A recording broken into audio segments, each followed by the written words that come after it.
Yo les bros, bienvenue sur Spatule Bro, je suis le chef et on se retrouve aujourd'hui pour la petite review hebdomadaire d'un animé de la saison. On va parler bien sûr d'Hell's Paradise et on attaque l'épisode 5. Un épisode qui était très bien mais qui m'a dérangé sur certains points et qui m'a surpris sur d'autres. Alors je vais commencer par ce qui m'a dérangé. C'est en fait jusqu'à présent, j'ai trouvé que Hell's Paradise semblait être un récit qui ne cherchait pas à être manichéen. C'est-à-dire qu'on te présentait Gabimaru comme une espèce de monstre sanguinaire, sans émotion, machin, et on se rend compte qu'en fait, non, c'est plus compliqué que ça. Pareil pour l'héroïne Sagiri, si je dis pas de bêtises. On pensait que c'était l'ultime badass sûre d'elle, femme froide et tutti quanti. On se rend compte qu'en fait, non, elle est pas du tout sûre d'elle, elle a plein de doutes, plein de problèmes. Elle est assez effrayée, elle est vraiment pas sûre d'elle. Et en plus, elle a un peu peur d'être dépassée par la mission qu'elle s'est donnée, par la mission qu'on lui a attribuée aussi. Bon. Et du coup, l'animé décide d'aborder, j'espère que ça va être abordé juste dans cet épisode et qu'après on va passer à autre chose, décide d'aborder le fait, bon ça avait déjà été fait dans l'introduction, mais que en fait c'est une femme du clan Yamada et qu'en tant que femme du clan Yamada, sa place, a priori, selon son clan et selon les coutumes, n'est pas du tout d'être une samouraï, d'être une exécutrice, mais plutôt d'avoir un rôle un peu plus traditionnel au sein du clan pour une femme, c'est-à-dire élever des enfants, donner naissance à la future descendance et s'occuper des affaires, autre chose que de tenir un sabre en tout cas.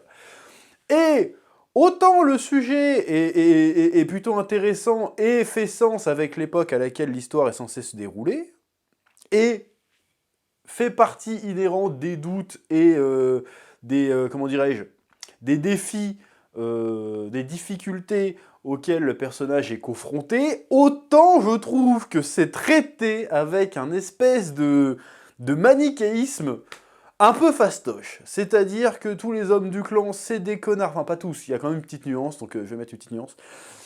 Tous les mecs qui lui disent... Au début, quand tu vois le Ginja, je crois qu'il s'appelle, attention, parce que si j'ai vraiment retenu le nom, attention, c'est marqué d'une pierre blanche, il lui fait vas-y, tu vas prendre ma barque, je vais te remplacer. Parce que, et au début, je dis, bon, il est bienveillant, le gars. Bon, à la base, il est bienveillant, mais c'est un connard quand même. Enfin, à la fin, on voit que c'est un connard. Bref. Et il lui fait, bon, t'es pas taillé pour ce boulot, ok, t'es une bonne exécutrice et tout, mais t'as pas l'air d'être taillé pour le combat, t'as l'air de paniquer, t'es pas à ta place, si tu restes ici, tu vas crever, donc vas-y, je vais te remplacer avec le Gabimaru, que t'arriveras pas à gérer, tu vas prendre ma barque et tu vas rentrer.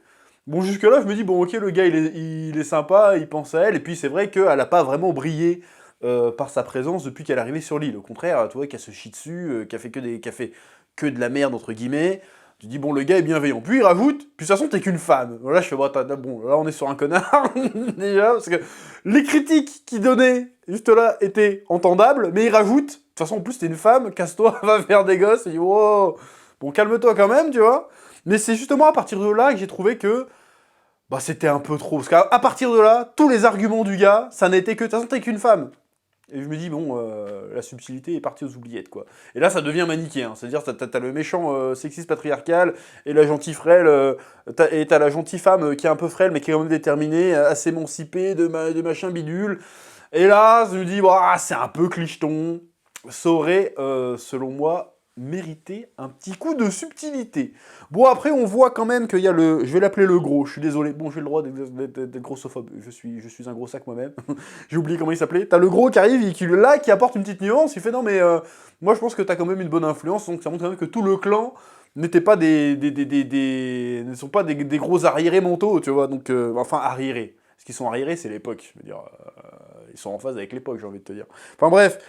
Je trouvais que ça manquait de subtilité, ce conflit-là, alors qui est intéressant, qui est bien raconté, et qui fait même sens avec la révélation comme quoi Nagiri, si j'ai encore une fois, ou Nigiri, ou Nugiri, je sais plus, si j'ai retenu le nom, c'est incroyable, révélation à la fin, bon, révélation en carton, parce que ça se voit direct au design que c'est une meuf, mais bref, on a la révélation à la fin que c'est une meuf, donc on se dit, oh, du coup, il va peut-être y avoir un parallèle à faire entre les deux personnages, parce que la Nagiri a été perçue comme un garçon, pendant tout ce temps, donc en fait c'est une femme, alors qu'elle c'est une femme qui essaye d'être percevoir, attention avec d'énormes guillemets ce que je dis, qui essaye d'être percevoir comme un garçon, ou en tout cas comme un guerrier. Elle le dit à la fin d'ailleurs, non mais moi j'aimerais bien qu'on arrête de me ramener au fait que je sois une femme, et qu'en fait on me considère que je suis un guerrier comme les autres. Niquez vos mères, je suis plus un homme, je suis plus une femme, je suis juste un guerrier, un samouraï qui accomplit son devoir, me cassez pas les couilles. Bref, donc ça peut être intéressant de voir comment... De toute façon, je pense que le sujet sera plus trop abordé, mais le parallèle à faire entre les deux personnages peut être intéressant. J'ai bien aimé aussi le développement un peu de sa relation avec Gabi Maru, parce que finalement, le mec de son clan qui est censé la chapeauter, qui est censé l'encourager, il arrête pas de lui dire mais va faire la vaisselle, tu sers à rien. Et finalement, on va parler avec Gabi Maru, et Gabi Maru, il fait non, en fait, je pense que t'es plus forte que moi. En tout cas, c'est ce que j'ai ressenti en t'affrontant déjà dans le château et plus tard.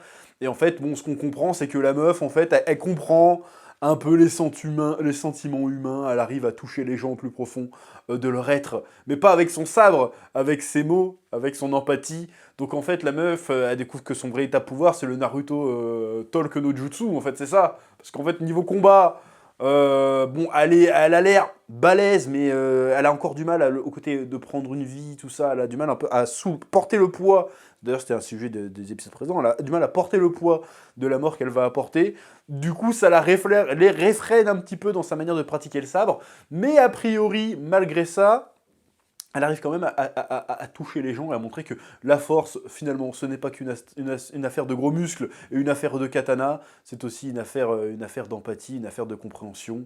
Et voilà, et du coup, il y a une relation avec Gabi Maru qui veut rester un peu à côté d'elle, parce qu'elle arrive à le canaliser, et en même temps, tu vois très bien qu'à travers de Gabi Maru, elle va avoir un peu la validation qu'elle recherche, et du coup, tu sens une petite tension peut-être romantique, je ne sais pas, ça m'étonnerait, mais au moins de son côté à elle, peut-être, à moins qu'on tombe pas dans ce cliché-là, ce serait pas mal, ça serait pas plus mal qu'on tombe pas dedans d'ailleurs, oui. Donc oui, tu sens que le Gabi Maru est un peu plus en train de l'aider à se développer elle-même, et que les deux personnages s'entraident dans leur évolution, dans leur cheminement personnel, et aussi évidemment dans la mission qu'ils accomplissent. Autre truc intéressant, c'était l'histoire un peu annexe du coup, où on découvre Nigiri, je crois que c'est Nigiri ou un truc comme ça, ou Nagiri, j'ai oublié son nom. Nagiri, la jeune Emichi, du coup, ce serait un peu les marginaux de la société féodale japonaise qui vivaient un peu en marge, hein, c'était plus ou moins des zadistes de l'époque, on va appeler ça comme ça. En fait, on n'avait pas... Ce que j'ai trouvé intéressant, du coup, c'est qu'on n'avait pas envisager, parce qu'on a vu que des méga criminels, des gros psychopathes, des gros chefs de brigands et tout, des assassins, des tueurs, des voleurs, tout ce que tu veux, on n'avait pas envisagé que dans le lot, il pouvait y avoir un innocent qui a rien à foutre là, en fait. Et j'ai trouvé ça super intéressant, parce que j'ai été surpris, je suis bon, on voit que des psychopathes et des machins, et en fait tu dis, oh, bah en fait il y a un innocent dans le lot qui a rien à foutre là, un gamin qui a rien à foutre là, une gamine pour le coup, qui a rien à foutre là, et en fait on raconte son histoire, et tu te dis, putain, l'injustice totale, c'est-à-dire que la gamine, elle se promenait dans la forêt, elle tombe sur des samouraïs un peu perdus, qui galèrent. Elle fait, ouais, si vous voulez, je peux vous trouver le chemin pour sortir de la forêt, ou un truc comme ça. Il fait, ah non, t'as un Emichi, toi? Bah non, non, ton village, ils vont nous aider. En fait, ils sont arrivés au village, ils ont dégommé tout le monde, et la seule qui a survécu, c'est elle, et qui a été gardée pour balancer les autres villages s'il y en avait, et puis elle allait se faire exécuter. Bon, par contre, le truc que je comprends pas, c'est pourquoi ils font venir un Yamada pour exécuter juste un gosse de merde, en fait. Moi, je pensais que les Yamada, c'était pour les grosses exécutions. Après, c'est peut-être moi qui ai mal compris. Ou alors, c'est pour toutes les exécutions, ils font venir un Yamada. Je trouve que le Shogun, il a que ça à foutre. Ah, vous avez chauvé un Emichi. Bah, après, ils expliquent que c'était censé être des émis. Ils étaient considérés comme des traîtres au Shogunat, mais je trouve que c'est un peu abusé. Mais allez, pourquoi pas? De toute façon, l'absurdité du pouvoir de l'époque, enfin, de quoi, tel que représenté dans ce manga, ça a l'air d'être un sujet un peu récurrent. C'est-à-dire qu'à chaque fois, on lui dit, ouais, mais les ordres du Shogun et le plan du Shogun, là, sur l'île, c'est de la grosse merde. Elle lui fait, oui, mais j'obéis aux ordres. Bon, déjà, c'est un petit paradoxe aussi avec le personnage de Sagiri, c'est-à-dire que la meuf, elle veut s'émanciper, mais en même temps, non, je peux être aussi con que les hommes qui obéissent au shogun aveuglément, je vais l'obéir aveuglément, alors que non, le but c'est de s'émanciper de ça, en fait. Connasse. Ouais, je t'insulte. Bon, j'imagine qu'elle va y venir, parce que là, forcément, déjà, petit à petit, déjà, elle voulait pas détacher Gabi Maru, parce que c'est les ordres, mais des ordres, ils sont débiles. Le gars, il peut te détruire les insectes géants, il va les fumer, donc libère-le, toi, tu vas rien faire, donc tu vas crever, en fait. Donc bref.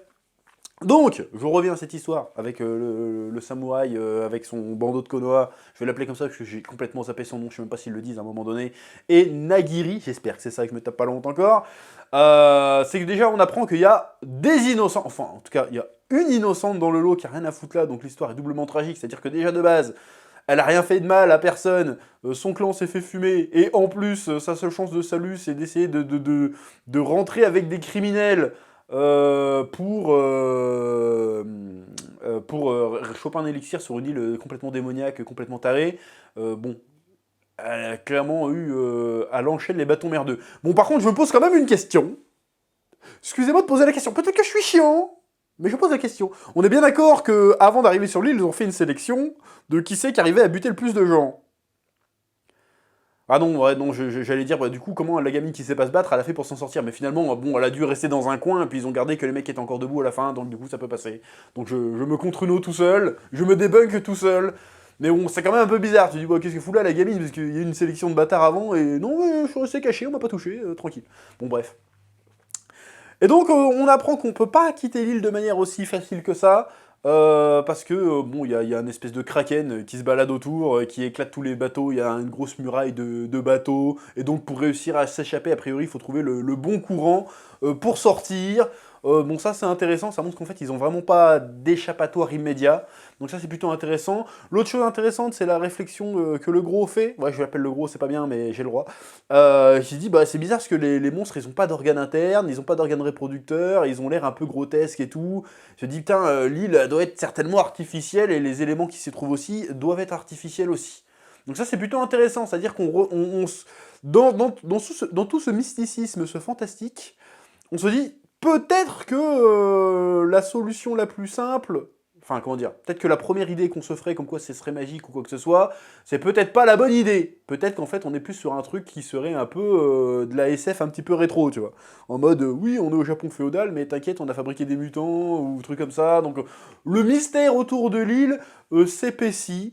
Les personnages aussi se complexifient et s'épaississent. Après, il y a la scène finale. Encore une fois, c'est là que j'ai vraiment trouvé ça un petit peu caricatural, parce que le seul argument du Ginza au final c'est ouais, de toute façon t'es qu'une femme, va faire la vaisselle, va faire des gosses, c'est bon, tu m'as saoulé là, tu me prends la barque, et ben prends pas la barque. Bon, même si t'as compris que dans le délire, le gars il veut faire en fait, vas-y, tu vas devenir la nouvelle épouse du chef de clan, entre guillemets, ça va être moi, donc je vais pouvoir te ken. Il y a un peu ce délire là.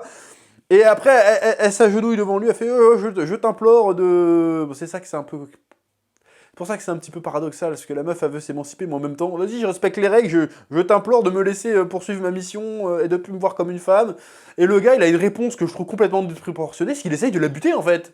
Il sort son sabre, il essaye de la buter, elle lui enlève le sabre, et au lieu de le décapiter tout net, parce que ce bâtard, il a clairement essayé de la tuer, elle fait « Bah non, mais tu m'as dit que je pouvais attraper les armes et tout, puis récupérer l'arme comme ça. Bah non, ça se fait pas, c'est un manque de respect de me piquer mon arbre. Par contre, essayer de me décapiter pendant que je suis à tes genoux et que je te demande un service, par contre, c'est correct. » Heureusement qu'il se fait éclater par le géant juste derrière, parce que là, il a mérité. Là, il a mérité. Je suis désolé, là, au moment, encore qu'on ait discuté, vas-y, on va dire que c'est ses principes, il est con, mais au moment où il sort son sabre, parce qu'il aura pas le dernier mot, là, il dit, c'est un fils de pute, il faut qu'il crève, lui. Mais j'aurais préféré que ce soit la Segiri qui le bute, mais apparemment, non, ça va pas être le cas.